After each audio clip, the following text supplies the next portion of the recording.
রাস্তায় একা একা হাঁটছি আর ভাবছি 5 বছর আগের কথা। 5 বছর আগে ছিলাম আমি একজন খ্যাত, যার ছিল না কোনো মেধা যোগ্যতা, বলতে গেলে একজন অপদার্থ।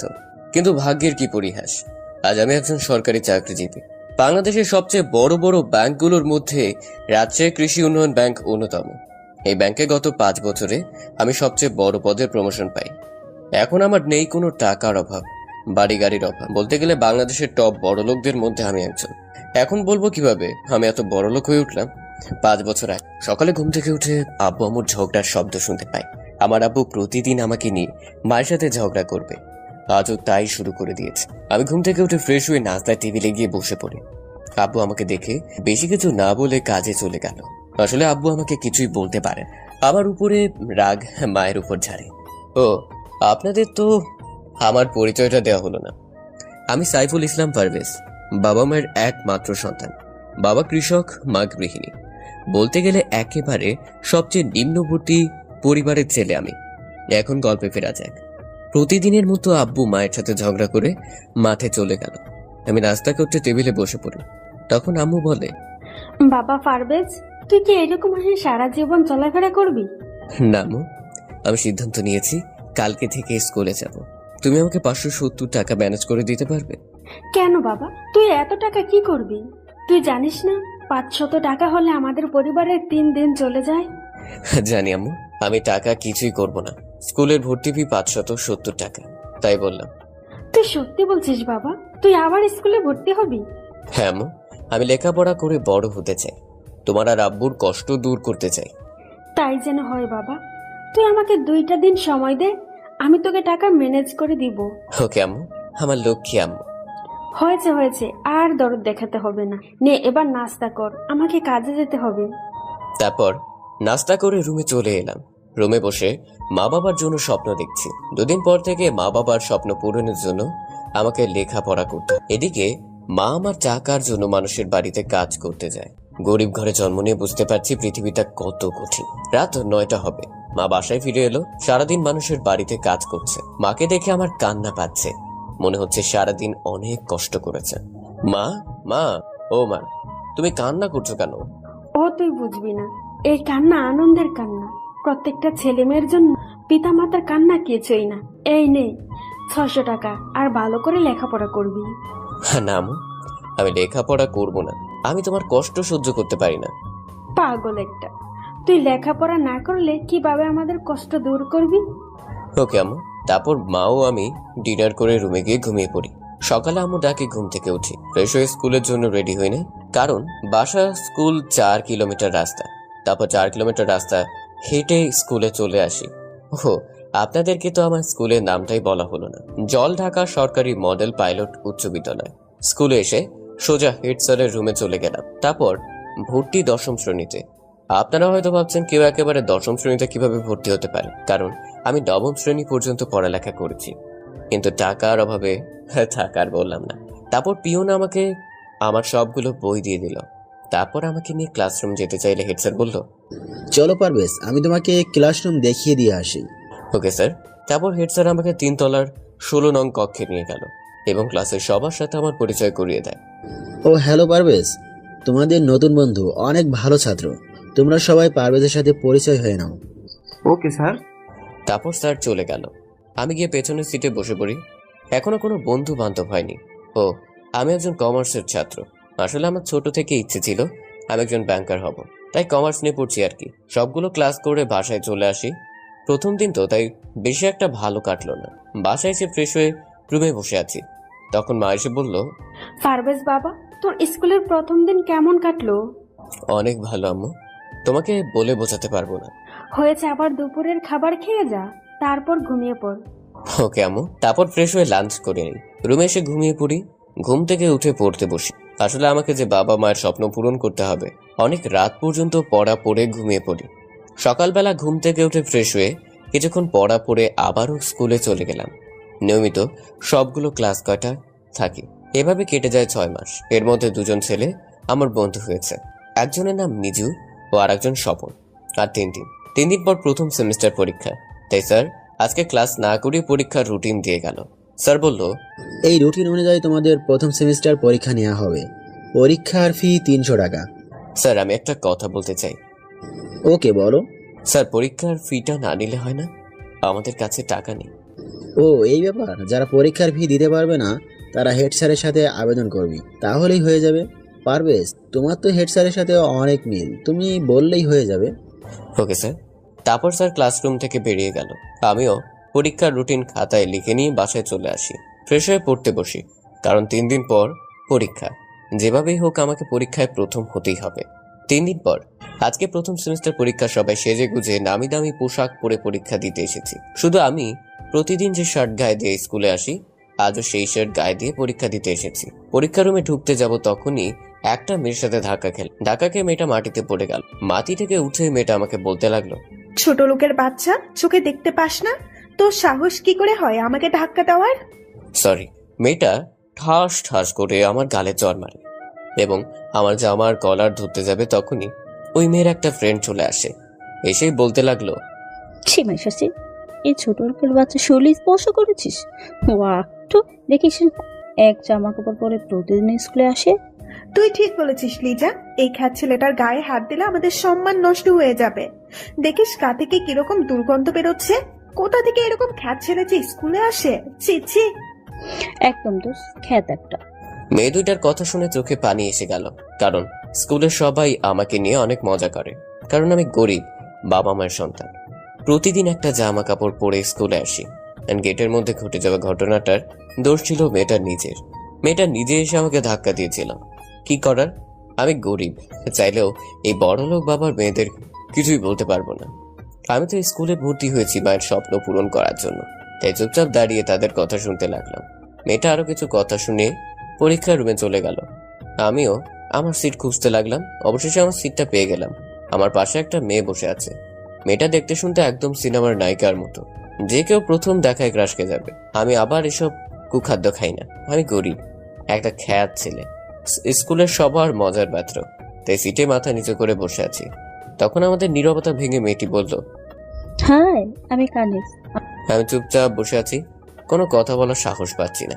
তখন মেয়েটি আবারও বলল, হাই, আমি কানিস। আমরা কি ফ্রেন্ড হতে পারি? আমার কোনো রেসপন্স নেই।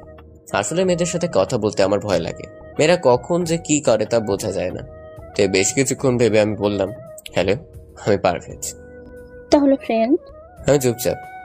এই জিনিসটা শুধু বন্ধ হতে বলছি, বিয়ে তো করতে বলছি না। আমি কিছুক্ষণ ভেবে মেয়েটার সাথে হাত মিলিয়ে নিলাম। মেয়েটাকে দেখে মনে হলো অনেক বড় লোক, কিন্তু কোনো অহংকার নেই। তখনই ক্লাসরুমে স্যার চলে আসে। এই, তোরা কেউ নকল এনেছিস নাকি? থাকলে এখনই বের কর, ধরা পড়লে কিন্তু খবর আছে। স্যার, ওই খ্যাত ছেলেটা মনে হয় নকল এনেছে। কি বলো মাইশা এসব তুমি? পারভেজকে তুমি চেনো? ও অনেক ভালো ছাত্র, ওর মতো ছেলে নকল করতেই পারে না। তখন মাইশা চুপচাপ নিজের সিটে মাথা নিচু করে বসে পড়ল। এদিকে স্যার পরীক্ষার খাতা দিতে শুরু করলো। আমি পরীক্ষার খাতায় নাম লিখে নিলাম। তারপর স্যার পরীক্ষার প্রশ্ন দিয়ে গেল। পরীক্ষার প্রশ্ন দেখে আমি পুরাই অবাক। সবগুলো প্রশ্নই কমন। আমি নিজ গুণে পরীক্ষা দিতে লাগলাম। অবশেষে পরীক্ষার 1 ঘন্টা আগে আমার পরীক্ষা শেষ হয়ে গেল। তারপর কানিজকে কিছু হেল্প করে স্যারকে খাতা জমা দিলাম। আমার খাতা জমা দেওয়া দেখে ক্লাসের সবাই হাসছে, কারণ পরীক্ষার মাত্র 1 ঘন্টা 10 মিনিট শেষ। এর মধ্যে আমার পরীক্ষা শেষ হবে কেউ ভাবতেই পারিনি। তখন স্যার বলল, পারভেজ, তোমার পরীক্ষা শেষ? হ্যাঁ জি স্যার। স্যার বলেছিলাম না ও নকল এনেছে? তা না হলে এত তাড়াতাড়ি কেউ পরীক্ষা শেষ করে দিতে পারে? মাইশার কথা শুনে সবাই জোরে জোরে হাসতে লাগলো। আমি চুপচাপ পরীক্ষার খাতা জমা দিয়ে বাসায় চলে আসলাম। এভাবে সবগুলো পরীক্ষা শেষ, আর একটা পরীক্ষা আছে। আজকে শেষ পরীক্ষা, জীববিজ্ঞান। তাই একটু মনোযোগ সহকারে ভালো করে পড়ে নিলাম। তারপর ফ্রেশ হয়ে স্কুলে চলে গেলাম। স্কুলে আসতেই কানিজ আমাকে দেখে দৌড়ে আমার কাছে চলে আসে। তারপর বলে, হ্যাঁ বন্ধু, কেমন আছিস? হ্যাঁ ভালো রে, তুই? এই তো, আজকে আমাকে একটু দেখাতে হবে, কারণ আমি হিসাব বিজ্ঞানে খুব কাঁচা। দেখাবে কিন্তু। আসলে এই কয়েকদিনে কানিজ আমার সব থেকে বেস্ট ফ্রেন্ড হয়ে ওঠে। তারপরে দুজনে কথা বলতে বলতে ক্লাসরুমে গিয়ে সিটে বসে পড়লাম। আজকের পরীক্ষাটা ভালো করে দিলাম। তারপর বাসায় এসে নিজেই রান্না করে খেলাম, কারণ আম্মু কয়েকদিন যাবত অসুস্থ। তারপর আম্মুকে খাবার খাইয়ে দিলাম। তারপর নিজের রুমে এসে ঘুমিয়ে পড়লাম। এভাবে কেটে গেল স্কুল জীবন। স্কুল জীবনের সব থেকে ভালো বন্ধু হয়ে উঠল কানিজ। 2 মাস হলো এসএসসি পরীক্ষা দিয়েছি, আর কয়েকদিন পর পরীক্ষার রেজাল্ট দিবে। আজকে কানিজ আমাদের বাসায় আমাকে নিতে এসেছে। তার সঙ্গে একটু ঘুরতে হবে, তাই দুজনে গাড়িতে করে ঘুরে বেড়ালাম। অনেক ঘোরাঘুরি করে কানিস আমাকে নিয়ে একটা শপিং মলে চলে গেল। তারপর আমার জন্য কিছু শপিং করে নিল। তারপর শপিং এর ব্যাগগুলো আমাকে দিয়ে বলল, এই নে, এটা তোর জন্য। আমার জন্য মানে? কানিস, আমি কিন্তু কিছুই বুঝলাম না। তোকে এত সব বুঝতে হবে না, এটা নিয়ে নে। আর নতুন কলেজে এটা পরে কলেজে যাবি। আমি চুপচাপ মাথা নিচু করে দাঁড়িয়ে রইলাম। এই, তোকে বলছি না এটা নে। আমি বাচ্চা ছেলের মতো নিয়ে নিলাম। তারপর কানিস আমাকে আমার বাসায় নামিয়ে দিয়ে গেল। এভাবে চলে গেল কয়েকদিন। আজকে আমার পরীক্ষার রেজাল্ট দিবে। দুপুর 2টা বাজে। তখন স্কুল থেকে হেড স্যার ফোন করে বলে, পারভেজ, তুমি এবার আমাদের সম্মানটা রাখলে। জি স্যার, কিছুই বুঝতে পারলাম না। পারভেজ, তুমি এবার এই দিনাজপুর বোর্ডে সবার থেকে ভালো রেজাল্ট করেছো। তুমি বাড়িতে থাকো, আমরা আসতেছি তোমাদের বাড়িতে। আমি তো খুশিতে আত্মহারা। আমার খুশি দেখে কে? তখনই কানিস ফোন করে। কানিসের সাথে কথা বলতে বলতেই আমাদের বাড়িতে 10 থেকে 12টা গাড়িতে করে স্কুলের সকল শিক্ষক শিক্ষিকারা সবাই চলে আসে। তারপর আমাকে নিয়ে মায়ের সাথে গল্প করতে থাকে। পারভেজ, তুমি যে রেজাল্ট করেছো, পিছনের 5 বছরও এই দিনাজপুর বোর্ডে এইরকম রেজাল্ট কেউ কখনোই করতে পারেনি। তারপর স্যার এটা আমাকে মিষ্টি মুখ করায়। তারপর স্যার বলল, তোমার সমস্ত লেখাপড়া খরচ আমি চালাবো। কখনো কোনো দরকার হলে আমাকে বলবে। কি বলেন স্যার? এটা তো আমাদের সৌভাগ্য। এরকম ছেলে লাখে একটাই মেলে। আরো কিছুক্ষণ গল্প করে সবাই চলে গেল। তখন মা আমাকে জড়িয়ে ধরে কান্না শুরু করে দেয়। আমিও খুশিতে চোখের পানি আটকাতে পারলাম না। আমি যেরকম রেজাল্ট করব জীবনেও ভাবতে পারিনি। এবার কলেজে ভর্তি হবার পালা। এদিকে আমার রেজাল্ট দেখে স্কুল থেকে স্কলারশিপ দিয়ে নীলফামারী সরকারি কলেজে ভর্তি করিয়ে দেয়। আমাদের গ্রামে আবার রেজাল্ট দেখে অনেকগুলো পরিবার আমাকে টিউশনি করার জন্য আবেদন করে। আমিও মানা করতে পারলাম না। আজকে কলেজের প্রথম দিন। টিউশনি করে কয়েকশত টাকা পকেটে এসেছে। আমাদের বাড়ি থেকে কলেজ 18 কিলো, তা একটা বাসে করে কলেজে যেতে হয়। যাক, কলেজে চলে এলাম। কলেজের গেট দিয়ে ঢুকতে যাব, ঠিক তখনই মাইশাও 4 ফ্রেন্ডরা আমার সামনে এসে দাঁড়ালো আর আমাকে দেখে অনেক মজা করতে লাগলো। আমি মাথা নিচু করে দাঁড়িয়ে আছি আর সব মুখ বুজে সহ্য করছি। তখন আমাকে যেতে দিন প্লিজ। তুই যাবি যা, কিন্তু তার আগে আমাদের পায়ের জুতাগুলো মুছে দে। আমি পারবো না, এটা নতুন কলেজ। তারপর আজকে কলেজের প্রথম দিন। আমি আপনার পায়ের জুতো মুছে দিতে পারবো না। কু, ছোট লোকের বাচ্চা, আমার মুখে মুখে কথা বলিস? তোর সাহস তো কম না। এই মাইশা, এই ছোট কোলের বাচ্চার পা দুটো ভেঙে দে, তাহলে আর তোর মুখে কথা বলতে পারবে না। ঠিকই বলেছিস দোস্ত, এই ছোট লোকের বাচ্চাটাকে আমি আজকে অপমান করে ছাড়বো। এই সানি ভাই, এদিকে আয় তো একটু। তখন একজন মাস্তান টাইপের ছেলে আমার কাছে আসতে লাগলো। ছেলেটাকে দেখতে যেন অদ্ভুত। ছেলেটির নাম সানি। কিরে মাইশা, কি হয়েছে তোর? আর এই ছেলেটা কে? দেখ না সানি, এই ছোট লোক কুত্তার বাচ্চা আমার মুখে মুখে কথা বলে। কিরে, তুই নাকি মাইশার মুখে মুখে কথা বলিস? ভাই, আমার কোনো দোষ নাই, সব দোষ মাইশার। কুত্তার বাচ্চা, তোর সাহস কি করে হয় আমার নাম ধরে ডাকার? তা কি বলে ডাকবো? ম্যাডাম বলে ডাকবে, ম্যাডাম। কলেজের প্রথম দিন, তাই কলেজের সকল স্টুডেন্ট আমাদেরকে ঘিরে ধরলো আর আমার পর হাওয়া অপমান দেখতে লাগলো। আমি চুপচাপ মাথা নিচু করে দাঁড়িয়ে রইলাম। তখন সানি বলল, এই ছেলে, আমি চাই না তুই অপমান হও। মাইশা যা বলে তাই কর, তা না হলে কিন্তু। অপমান করে বলছে অপমান করতে চায় না। এই নে আমার পায়ের জুতো, তোর রুমাল দিয়ে মুছে দে। এলিজা, তোরা সবাই এদিকে আয়। আমি বাধ্য ছেলের মতো কলেজের সকলের সামনে ইচ্ছে না থাকা সত্ত্বেও মাইশার পায়ের জুতো মুছে দিতে লাগলাম। কিন্তু ভুলক্রমে মাইশার পায়ে আমার হাত লাগে। তখন মাইশা, ছোট লোকের বাচ্চা, তোর সাহস কি করে হয় আমার গায়ে টাচ করার?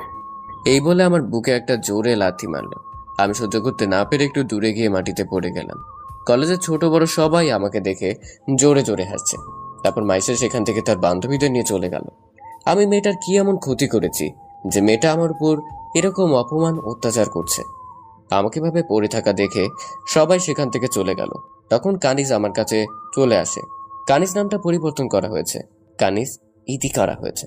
তখন ইতি আমার কাছে চলে আসে, আমাকে মাটি থেকে দাঁড় করালো এবং বলল, পারবে দোষ, তুই কিছু মনে করিস না, আমি মাইশাকে দেখে নেব, তার পা আবার কতগুলো টাকা হয়েছে। তারপর দুজন মিলে প্রিন্সিপাল স্যারের রুমে চলে গেলাম। তখন প্রিন্সিপাল স্যার আমাকে দেখে, আর তুমি পারবিস না? জি স্যার। আমাদের সৌভাগ্য যে তোমার মধ্যে একজন মেধাবী ছাত্র আমাদের এই কলেজে পড়বে। দোয়া করবেন স্যার, আপনাদের এই কলেজের নাম যেন উজ্জ্বল করতে পারি। আর আমার মায়ের স্বপ্ন যেন পূরণ করতে পারি। তোমার জন্য সবসময় দোয়া রইলো। আর হ্যাঁ, গেটের মধ্যে এত স্টুডেন্টের জ্বর হয়েছিল কেন বলো তো? ও কিছু না স্যার, একটা মেয়ে একটা ছেলেকে অপমান করছিল। আচ্ছা, এসব বাদ দাও। তুমি তোমার ক্লাসরুম চেনো? না স্যার। এই রফিক, এদিকে এসো। পারভেজকে তার ক্লাসরুমে নিয়ে যাও। তারপর রফিক পিয়ন আমাদের দুজনকে ক্লাসে নিয়ে গেল। ক্লাসে এসে দেখি স্যার অলরেডি ক্লাস শুরু করে দিয়েছে, তাই আমিও ইতি দুজনে একটা সিটে গিয়ে বসে পড়লাম। কিছুক্ষণ পর স্যার ক্লাস করে অফিসে চলে গেলেন। পরবর্তী ক্লাসে স্কুলের সকল শিক্ষক শিক্ষিকা সহ প্রিন্সিপাল স্যার আমাদের রুমে চলে আসলেন। কেমন আছো তোমরা সবাই? ভালো আছি স্যার, আপনি কেমন আছেন? এই তো ভালো আছি। তা তোমাদের কলেজ কেমন লেগেছে? কারো কোনো সমস্যা নাই তো? থাকলে আমাকে বলবে। আচ্ছা স্যার। তখন স্যার বলল, এই পারভেজ, এদিকে আসো তো একটু। হ্যাঁ স্যার, আমাকে ডাকছে। আমি তাড়াতাড়ি সিট থেকে উঠে তাদের কাছে গেলাম। তখন স্যার বলল, এ হলো পারভেজ, এবার এই দিনাজপুর বোর্ডে প্রথম হয়েছে।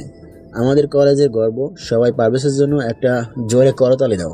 ক্লাসের সবাই স্যারের কথা শুনে অবাক। কেউ ভাবতেই পারেনি যে আমার মতো একটা খ্যাত ছেলে টপ করবে। তখন স্যার মাইশা নামে একটা মেয়েকে ডাক দিল। সামনে তাকিয়ে দেখি তো সেই অহংকারী মেয়ে মাইশা। মাইশা আমাদের কাছে চলে আসলো। তখন স্যার বলল, এ হলো মাইশা। এবার দিনাজপুর বোর্ডে মাইশা দ্বিতীয় হয়েছে। তোমরা সবাই তো মাইশাকে আগে থেকে চেনো। ও হলো শিল্পপতি আজমল সাহেবের মেয়ে। তোমরা সবাই পারভেজের মাইশার জন্য আবারও একবার জোরে করতালি দাও। তারপর স্যারেরা সবাই চলে গেলেন। আমি অতি সবগুলো ক্লাস করে বাসায় আসতে যাব, তখনই মাইশা আমাকে ডাক দিল।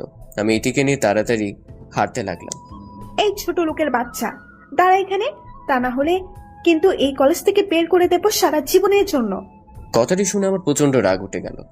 আমি ইতিকে গাড়িতে গিয়ে বসতে বললাম। তারপর আমি সেখানে দাঁড়িয়ে থাকলাম। তারপর মাইশা ও তার বান্ধবীরা সহ আমার কাছে চলে আসে। তারপর মাইশা আমাকে যা ইচ্ছে তাই বলতে লাগলো, এমনকি আমার গায়ে থুতু পর্যন্ত ছিটিয়ে দিয়ে গেল। মেয়েটার কথা শুনে আমার চোখ দিয়ে অঝরে পানি পড়তে লাগলো। এভাবে প্রতিদিন আমাকে ইনসাল্ট করা হয়, কিন্তু কি করব, আমি যে গরিব। এই দুনিয়ায় মনে হয় গরিবের কোনো স্থান নেই। আমি এবার আবার রুমে চলে গেলাম। তারপর ফ্রেশ হয়ে বিছানায় বসে কান্না করতে লাগলাম। তখন আম্মু সাড়া পেয়ে কান্না থামিয়ে বসে থাকলাম। আসলে আমার কষ্ট আমি আম্মুকে জানাতে চাই না, আম্মু জানতে পারলে অনেক কষ্ট পাবে। তারপর আম্মুর সাথে কিছুক্ষণ কথা বলে ঘুমিয়ে পড়লাম। বিকেলবেলা আম্মুর ডাকে ঘুম ভাঙলো। আম্মু ডাকছে, পারভেজ, ও পারভেজ বাবা, তোকে দেখতে একজন মেয়ে এসেছে। কোন মেয়ে আম্মু? তখন ভেতরে আসতে পারি? আমি তো দেখে পুরাই অবাক। আমার মতো গরিবের বাড়িতে বড়লোকের মেয়ে আসবে কখনোই ভাবতে পারিনি। হাতে দেখে অনেকগুলো ব্যাগ। তখন আমি, জি ভেতর আসুন। এবার আমার রুমে ঢুকে আমার দিকে কয়েকটা ব্যাগ তুলে দিল। এই নে, এটা তোর জন্য। কি এটা? কাল ঈদ, তাই এটা আমি তোকে দিলাম। সরি, আমি কারো কাছ থেকে ভিক্ষা চাই না। আপনি আমার বাসায় এসেছেন, তাই আপনি আমার অতিথি। আমার উচিত আপনাকে অতিথি আপ্যায়ন করা। তখন আম্মুকে চা বানাতে বললাম। তখন আম্মু বলল, বাবা পারভেজ, বাসায় তো চিনি নেই। আমি আনতেছি আম্মু। পকেটে 5টা টাকা ছিল। ভেবেছিলাম রাতে একটা বিস্কুট কিনে খাবো, এখন চিনি আনতে হচ্ছে। তাড়াতাড়ি কাফির দোকান থেকে 5 টাকার চিনি নিয়ে আসলাম। তারপর আম্মু আমাকে চা বানিয়ে দিল। আমি চাটা নিয়ে মাইশার কাছে গেলাম। তখন মাইশা চা হাতে নিয়ে মুখে চুমুক দিতেই, ছি, এটা চা? এই বলে চা সহ চায়ের কাপটা আমার দিকে ছুঁড়ে মারলো। চাগুলো আমার চোখে মুখে চিড়ে ছিটকে পড়ে গেল। ঠাস! এই কোটি রিপিটের মেয়ে, এটা আমার বাসা, আর এখানে ভদ্র ব্যবহার করুন। আপনার মতো বড় লোকদের গরিবের বাসায় ঢুকতে দেওয়াটাই ভুল। আপনি যে ব্যাগগুলো আমাকে ভিক্ষা দেওয়ার জন্য এনেছিলেন সেটা নিয়ে এক্ষুনি এখান থেকে চলে যান। আর হ্যাঁ, টাকা থাকলে সবকিছু হয় না, ভালো একটা মন লাগে, বুঝেছেন? আর একটু মানুষের সাথে ভালো ব্যবহার করবেন, বুঝেন তো? বুঝেন না। কথাগুলো রাগের লোক নিয়ে নীলিমাকে বললাম। এবার নীলিমা রেগে আমাকে বলল, দেখে নিব তোকে পারভেজের বাচ্চা। ভেবেছিলাম তোর মতো গরিবকে কিছু সাহায্য করে আল্লাহর কাছে পূর্ণ লাভ করতে চাই, কিন্তু টাকার বড় জোর না তোর। তোকে আমি দেখে নিব। কথাগুলো বলে রেগে আগুন হয়ে আমাদের বাড়ি থেকে চলে গেল। আমি নীলিমার দিকে তাকিয়ে থাকলাম। কেমন একটা লাগলেও আমি ভাবতে থাকলাম আমি তো কিছুই করিনি। যাক, মাইশা চলে গেলে পকেটে থাকা রুমালটি বের করে মুখের উপর ছিটকে থাকা চাগুলো মুছতে লাগলাম। তারপর ফ্রেশ হয়ে টিউশনের জন্য বেরিয়ে পড়লাম। যথাসময়ে বাসায় ফিরে এলাম। তারপর ফ্রেশ হয়ে এসে পড়তে বসলাম। আজকে কেন জানি পড়তে মন চাচ্ছে না, তাই বিছানায় শুয়ে পড়লাম আর ভাবতে লাগলাম মেয়েটার সাথে এরকম ব্যবহার করা আমার মোটেও উচিত হয়নি। আমি যতই খারাপ হই, কিন্তু একটা মেয়ের শরীরে হাত দিয়ে খুব জঘন্য একটা কাজ করেছি। তাই কাল নীলিমার কাছে গিয়ে ক্ষমা চেয়ে নিব। এসব ভাবতে ভাবতে ঘুমিয়ে পড়লাম। কখন যে ঘুমিয়ে পড়েছি সেটা নিজেও বুঝতে পারছি না। সকালে আম্মু ডাকে ঘুম ভেঙে যায়। তাড়াতাড়ি বিছানা থেকে উঠে ফিরে শুয়ে পড়তে বসলাম। পড়া শেষ করে হালকা কিছু খেয়ে নিলাম। তারপর বাস স্টেশনে এসে বাসে উঠে কলেজের উদ্দেশ্যে রওনা দিলাম। কলেজে এসে নীলিমাকে খুঁজতে লাগলাম। অবশেষে কলেজের ক্যাম্পাসে নীলিমা ও তার সকল ফ্রেন্ডের দেখতে পেলাম। আমি ভয়ে ভয়ে তাদের কাছে এগিয়ে গেলাম। নীলিমাকে দেখে মনে হচ্ছে আমার উপর প্রচন্ড রেগে আছে। আমি তাদের কাছে গিয়ে চুপচাপ দাঁড়িয়ে থাকলাম। তখন নীলিমা আমার কাছে আসলে আমি বলতে শুরু করলাম, কালকের ওই ব্যবহারের জন্য আমি সরি। ভিখারি তো ভিখারিই হয়। ওই লিজা, ওকে ওই ব্যাগটা দিয়ে দে। আমি কারো কাছে ভিক্ষা নিতে আসিনি। আমি কালকের ওই ভুলটা শুধরাতে এসেছি। ও মা, তাই? খ্যাত পোলা দেখি ভুলও করে আবার মাফও চাই। হা হা। জি, প্লিজ আমাকে ক্ষমা করে দিন। ওই খ্যাত পোলা, শোন, জি, কিছু বলবেন? তুই এমন কেন? কেমন?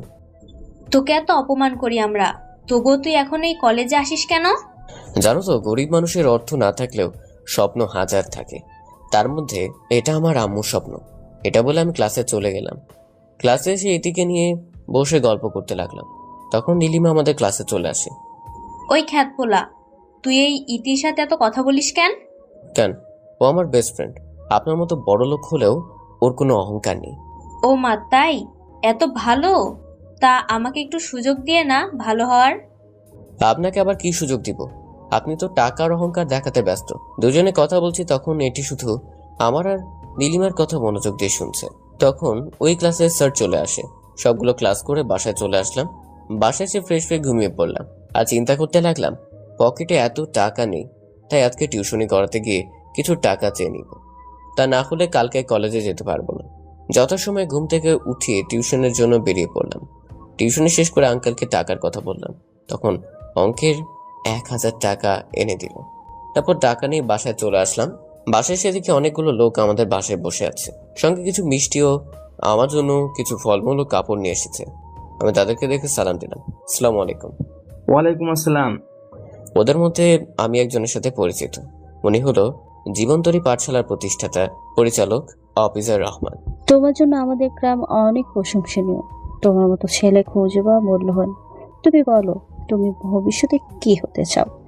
আমরা তোমাকে সাহায্য করার জন্য এসেছি। স্যার, আমি একজন ব্যাংকার হতে চাই। এটা আমার মায়ের স্বপ্ন। তোমাকে আমরা সব রকম সাহায্য করব। তুমি শুধু এসএসসি পাস করো, আমরা তোমার পাশে সবসময় আছি। ওকে স্যার, আপনারা সবাই আমার জন্য দোয়া করবেন। তারপর সবাই আমার সাথে কুশল বিনিময় করে চলে গেল। আমি সেখান থেকে ফিরে এসে পড়তে বসলাম। পড়া শেষ করে ডিনার করে নিলাম। তারপর রুমে গিয়ে ঘুমিয়ে পড়লাম। সকালে ঘুম থেকে উঠে ফ্রেশ হয়ে কলেজের জন্য রেডি হয়ে নিলাম। তারপর কলেজে গিয়ে সোজা ক্লাসরুমে বসে ক্লাস করতে লাগলাম। আর একটা ক্লাস আছে, ক্লাস করতে ভালো লাগছে না, তাই ক্যাম্পাসে এসে বসে ইতির সাথে গল্প করতে লাগলাম। তখনই নীলিমা আমাকে ডাক দেয়। জানি না আজকে কি ফাঁদ পেতে রেখেছে, তাই তার কথায় কান না দিয়ে তাড়াতাড়ি উঠে হাঁটতে লাগলাম। তখন নীলিমা বলল, এই খ্যাত পোলা, দাঁড়া এখানে, তা না হলে কিন্তু পা ভেঙে হসপিটালে পাঠিয়ে দিব। মেয়েটার কথা শুনলে প্রচন্ড রেগে গেলাম। তারপর চুপচাপ সেখানে দাঁড়িয়ে থাকলাম। তখন নীলিমা আমার কাছে এসে, এই খ্যাত পোলা, তোর নামটা কি বললি না যে? জি, আমি পারভেজ। তা আমরা বন্ধু হতে পারি কি? না। কেন? আপনাদের মতো বড় লোক বাবার মেয়েদের সাথে আমাদের মতো গরিব ছেলেদের কখনো বন্ধুত্ব হতে পারে না। কারোর হোক বা না হোক, আমার চাই। সম্ভব না। এটা বলে আমি চলে আসতে লাগলাম। এদিকে সারাদিন মেয়েটা আমার পিছনে ঘুরঘুর করতে লাগলো। সেটা আমি আড়ালে নোটিস করতে লাগলাম। জানি আবার আমার সাথে মজা করবে, তাই বি কেয়ারফুল। আমি কলেজ শেষ করে বাসা আসতে যাব, তখনই নীলিমা তার গাড়ি নিয়ে আমার কাছে এসে আমার হাত ধরে টান দিল। তারপর যা হলো তার জন্য আমি মোটেও প্রস্তুত ছিলাম না। তখনই নীলিমা তার গাড়ি নিয়ে আমার কাছে এসে আমার হাত ধরে টান দিতেই আমি মাটিতে পড়ে গেলাম। তখন নীলিমা তার গাড়ি আমার একটা পায়ের উপর দিয়ে নিয়ে যায়। আমি ব্যথাতে চোখ দিয়ে পানি অঝরে বৃষ্টির মতো পড়তে লাগলো। নীলিমার দিকে তাকিয়ে দেখি জোরে জোরে হাসছে। আঙ্গুল দিয়ে ইশারা করতে লাগলো, কেমন লাগে এই নীলিমার সাথে পাঙ্গা দেওয়ার মজা, বুঝো এবার। তখন ইতি আমার কাছে দৌড়ে চলে আসে। তারপর আমাকে ধরে জোরে কান্না শুরু করে দেয়। আমি ব্যথায় কান্না করতে লাগলাম। তখন আরভি ও তার সকল ফ্রেন্ড মিলে আমাকে হাসপাতালে নিয়ে যায়। এদিকে আমার এরকম অবস্থা শুনে আম্মু কান্না করতে করতে হসপিটাল চলে আসে। তখন ডাক্তার আমাকে চিকিৎসা করে বলে আমার পা ভেঙে গেছে, কয়েকদিন সেবা যত্ন নিলে তাড়াতাড়ি সুস্থ হয়ে উঠবে। তারপর আমাকে হসপিটাল থেকে বাসায় নিয়ে আসা হয়। আমার সঙ্গে আরোহীও আমাদের বাসায় থেকে যায়। মেয়েটা সারাদিন আমার সেবা যত্ন করেই চলছে। আমি ভাবতে লাগলাম জীবনে আরোহীর মতো বন্ধু আমি কোথাও দেখিনি। তখন আরোহী আমাকে বলল, পারভেজ, তুমি দেখে নিও আমি ওই নীলিমার হাল কি করি। কি করবি তুই? ও হ্যালো, বড়লোকের মেয়ে টাকা জোরে সবকিছুই করতে পারে। কেন? আমিও তো বড় লোক, আমার বাবারও তো টাকার অভাব নেই। আমি তো কখনো কাউকে টাকার অহংকার দেখাই না। আরে কিছু নিচু মনের মানুষ আছে যাদের মন বলতে কিছু নেই। বেশ কয়েকদিন পর পারভেজ সুস্থ হয়ে ওঠে, আর এদিকে পারভেজের সেবা করতে করতে আরোহী অসুস্থ হয়ে যায়। পুরো 1 মাস আরোহী ও পারভেজ কলেজে যেতে পারল না। এদিকে কলেজে নীলিমা ভাবতে লাগলো, এই লিজা, সেদিন পারভেজকে এভাবে আঘাত করা আমার উচিত হয়নি। এই ছোট লোক খ্যাত ছেলেটার জন্য তোর এত দরদ হচ্ছে কেন রে? কি জানি, ছেলেটাকে পুরো 1 মাস দেখতে পাইনি। মনে হয় ওই খ্যাত পোলারে আমি ভালোবেসে ফেলেছি। কি বলিস তুই? হ্যাঁ রে দোস্ত। তাহলে এবার কি করবি? পারভেজ কলেজে এলে তার কাছে ক্ষমা চেয়ে নিব। তুই যেভাবে ওর উপর দিয়ে গাড়ি চালিয়ে দিচ্ছিস, পারভেজ কি তোকে ক্ষমা করবে? ও করবে না, তোর বাপ করবে। তা না হলে ওকে কলেজ থেকে বের করে দিব। তুই যা ভালো মনে করিস। এদিকে নীলিমার জন্য আমার মনে একটু ভালোবাসা জন্মেছিল। তাই ওই দিন অ্যাক্সিডেন্টের পর থেকে নিমিষেই শেষ হয়ে যায়। আমি নীলিমাকে এর শাস্তি দিয়েই ছাড়বো। নীলিমার অহংকার আমি মাটির সাথে মিশিয়ে ফেলবো। প্রায় 2 মাস পর আজকে কলেজে এলাম। কলেজে এসে ক্লাসরুমে ঢুকতে যাব, তখনই নীলিমা আমার কাছে চলে আসে। এসেই বলতে লাগলো, পারভেজ, প্লিজ আমাকে ক্ষমা করে দাও। সেদিন না বুঝে তোমার উপর দিয়ে গাড়ি চালিয়ে দিয়েছি। আসলে বড়লোকটা আবার গরিবের কাছে ক্ষমা চায় নাকি? প্লিজ আমাকে ক্ষমা করে দাও। আরে যাও তো আমার সামনে থেকে, এমনি মনটা খারাপ। তখনই আরোহী আমাদের কাছে চলে আসে। এসেই বলতে লাগলো, ঠাস ঠাস ঠাস। এই নীলিমা, তুই যদি আর একবার পারভেজের দিকে চোখ তুলে তাকাস, তাহলে তোর চোখ আমি তুলে নিব। কি? তোর এত বড় সাহস, তুই আমার গায়ে হাত তুলিস? তোদের দুজনকে তো আমি কি করবি তুই? তোর মতো অহংকারী মেয়েকে তো তোদের দুজনকে যদি আজকে আমি এই কলেজ থেকে বের না করতে পারি, তাহলে আমার নাম নীলিমা চৌধুরী না। আরে যা যা, তোর মতো অহংকারী মেয়ে আবার কি বা পারে? আমি তো তাদের দুজনের কথা দাঁড়িয়ে দাঁড়িয়ে চুপচাপ হয়ে শুনতে লাগলাম। এদিকে নীলিমা রেগে গজগজ করে চলে গেল প্রিন্সিপাল স্যারের রুমে। কিছুক্ষণ পর প্রিন্সিপাল স্যার আমাদেরকে ডাক দিলেন। সি পারভেজ, তোমাকে আমি অনেক ছাত্র ভালো মনে করেছিলাম। কেন স্যার, আমি কি করেছি? দোষ করে আবার বলছে কি করেছে? তুমি নীলিমাকে আজকে কলেজে রেপ করতে চেয়েছিলে না? সি। স্যারের কথা শুনে আমার মাথায় আকাশ ভেঙে পড়লো। তখন আমি বললাম, না স্যার, আপনার কোথাও ভুল হচ্ছে, আমাকে বিশ্বাস করেন। বিশ্বাস না করলে আপনি আরোহীকে জিজ্ঞেস করে দেখতে পারেন। আমার ভুল হচ্ছে না? তাহলে এরা সবাই কি মিথ্যা বলছে? অবশ্যই স্যার, এটা মিথ্যে বলছে। চুপ কর বিয়াদব। তোদের মতো ছেলেকে এই কলেজে ভর্তি করাটাই আমাদের ভুল হয়েছে। আর পিঙ্কি, তুমি একটা মেয়ে হয়ে আর একটা মেয়ে সর্বনাশ করতে পারলে? আমরা কিছুই করিনি স্যার। আর একটা কথা বলবে না। তোমাদের দুজনকে এখন এই কলেজ থেকে টিসি দিয়ে বের করে দেওয়া হলো। আর কখনো যেন তোমাদের এই কলেজের মাঠে না দেখি। স্যার, স্যারের কথাগুলো শুনে আমার চোখ দিয়ে ঝর্ণার মতো পানি পড়তে লাগলো। কি এমন ক্ষতি করেছিলাম মেয়েটার যে তার শাস্তি আমাকে এভাবে দিতে হলো?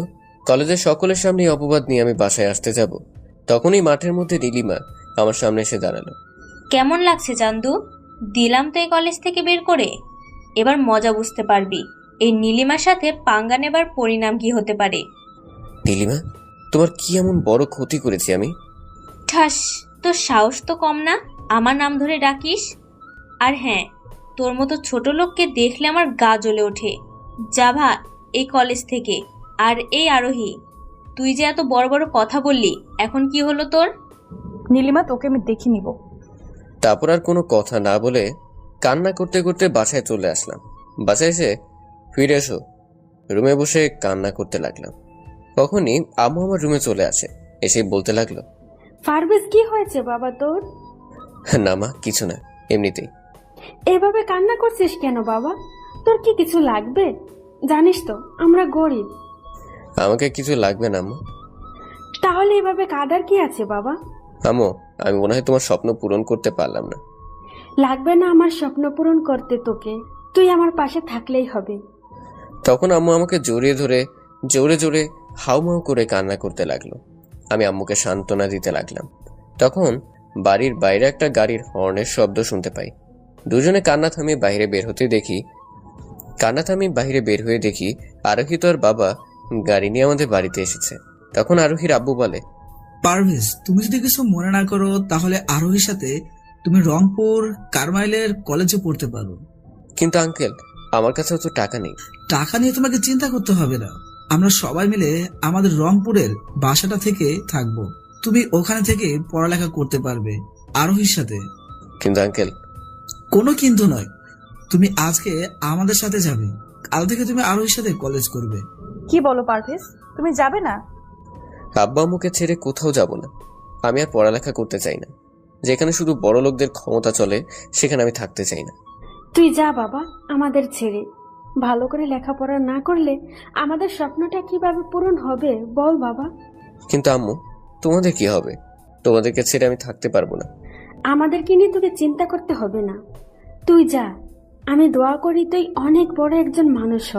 চলো ভেতরে গিয়ে সবকিছু রেডি করে নিই, কারণ আজকে আমাদের রংপুরে যেতে হবে। ওকে, চলো তাহলে। তারপর আমিও আরোহী আমার রুমে গিয়ে সবকিছু রেডি করতে লাগলাম। বাইরে আঙ্কেল ও আম্মু মিলে গল্প করতে লাগলো। তারপর আমি রেডি হয়ে আম্মুকে জড়িয়ে ধরে একটা ভালোবাসার স্পর্শ দিলাম। তখন আম্মু আমাকে জড়িয়ে ধরে কান্না করতে লাগলো। তখন আমি বললাম, এই তো আম্মু, তুমি আবারও কান্না করছো, আমি কিন্তু আর যাবো না। ওকে, আর কাঁদবো না বাবা, তুই যা। তারপর আব্বু আম্মুর কাছ থেকে বিদায় নিয়ে পিঙ্কি যার সাথে রংপুরে চলে আসি। আরোহীদের বাসায় এসে ফ্রেশ হয়ে রুমে গিয়ে ঘুমিয়ে পড়ি। পরের দিন, আজকে নতুন কলেজে যাব। সকালে আরোহীর ডাকে ঘুম ভেঙে যায়। ঘুম থেকে উঠে ফ্রেশ হয়ে সবাই একসাথে নাস্তা করে আরোহীর সাথে কলেজে চলে আসলাম। কলেজে এসে দেখি এটা অনেক বড় একটা কলেজ। কলেজ ঢুকতেই আরোহী আমার হাত ধরে টানতে টানতে প্রিন্সিপাল স্যারের রুমে দিয়ে যায়। তারপর, may I come in sir? Yes, coming. তারপরে প্রিন্সিপাল স্যারের রুমের ভেতরে চলে যায়। তখন স্যার আমাদেরকে দেখে বলে, মামুনি তুমি এখানে? হ্যাঁ স্যার, আব্বু আমাদের দুজনকে পাঠিয়েছে। তখন আরোহী প্রিন্সিপাল স্যারকে একটা কাগজ দিলেন। স্যার কাগজটা দেখে কিছুক্ষণ পর বলল, আচ্ছা যাও, তোমরা দুজনে গিয়ে ক্লাস করো, আমি দেখতেছি। ধন্যবাদ স্যার। তোমরা দুজনে ক্লাস চিনো তো? না স্যার। এই রহিম, এদিকে আসো তো একটু। এদের দুজনকে তাদের ক্লাসরুম দেখিয়ে দিয়ে আসো। তারপর রহিম কাকু আমাদের দুজনকে ক্লাসরুম দেখিয়ে দিয়ে চলে গেলেন।